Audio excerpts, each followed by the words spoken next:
last night I watched Captain America 4, and here are my honest thoughts, and please hear me out. Alright, so to me, this film is not as bad as some of the negative critics make it seem to be.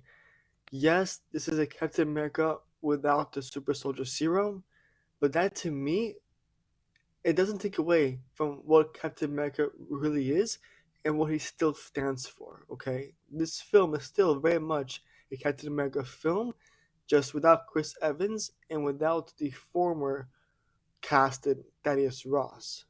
And that's what makes this movie different because now that we have a new Captain America, we see a whole new set of skills, new combat skills. We see how his wings operate differently. His partner in crime, not Danny Ramirez, but even Red Wing, we see how he integrates Red Wing to be helpful in combat or just missions in the sky, on the ground.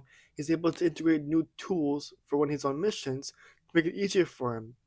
Cap really just had his bike and a shield and his own combat skills and the serum. Anthony Mackie is doing it just as a human being who obviously, grew some muscle, trained, this and that.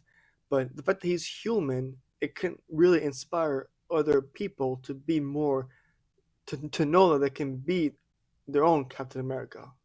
So back to the movie. Anyways, without spoilers, obviously, this movie still had insane action, and now that Captain America has wings, obviously, the action sequences in the sky and on the ground are both beautifully done. I love the camera work. Whenever he does his certain stunts in the air or on the ground, I love the camera work. The dialogue for some moments were a bit silly or a bit forced, cringe, if you want to call it. The dialogue was the only downfall of the movie, and as well as the CGI during some moments. But aside from that, I love the supporting characters. I loved Harrison Ford, Giancarlo Esposito, Danny Ramirez, Tim Blake Nelson, Betty, the daughter of the president. I love the characters we got. I love the cameos we got. And I just loved the story. It was definitely more politically themed, which is not my cup of tea, but they made it work for this, and I just loved how it was all put together, basically. And this movie felt like a sequel to The Incredible Hulk, being that we saw Tim Blake Nelson again as the leader, the the new president and Harrison Ford. He was definitely one of the main characters, obviously, and Betty, his daughter. All three characters showed up and showed out in this film, which made it feel like a sequel to The Incredible Hulk. But thank God it wasn't as bad as that movie. So I just want to mention that it was nice to see any person or creature from the Eternals, being the Celestial from frozen up in the ocean. Seeing that was the first thing and only thing we got since Eternals came out, what feels like 5 years ago already, which is crazy.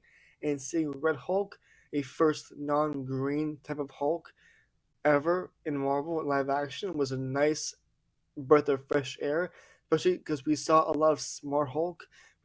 It's been a while since we saw, Hulk since I believe Thor Ragnarok, maybe. But anyways, seeing the Hulk be the Hulk, played by Thaddeus Ross, Harrison Ford, and seeing a new color of Hulk that we knew will come up, being red, it was finally nice to see that, even though the screen time wasn't as long as I was hoping for. Also, a little side note, it's not really a spoiler, or it might be, so cover your ears for this part, but the OG Marvel intro is not in a certain Captain America film or in this certain Marvel film. The OG intro that we're so used to seeing, the one that shows all the iconic moments in Marvel history spin into formation, and then at the end it shows the Marvel Studios logo.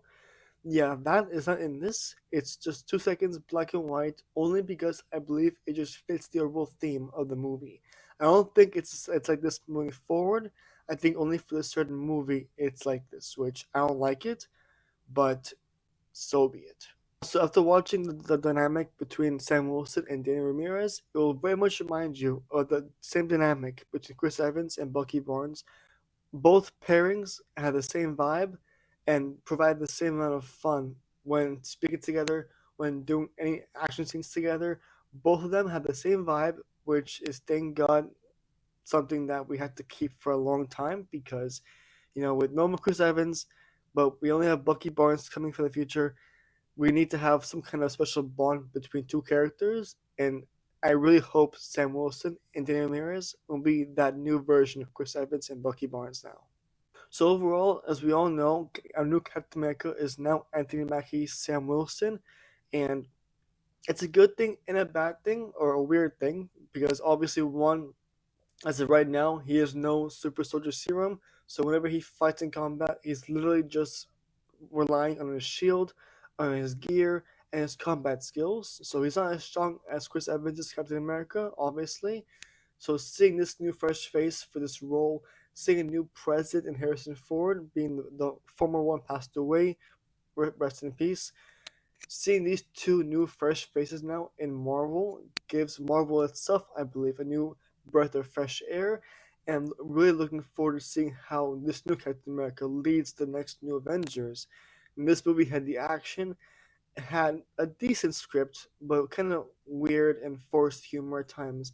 Really weird CGI at moments, and I have to say the stunts and the action scenes really took me away most of the part. The characters were nice, but my only flaw, as you guys already know, is just the CGI and the silly kind of forced humor in a dialogue at times.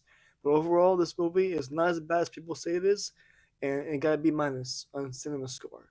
So knock yourself out, but definitely see it in IMAX.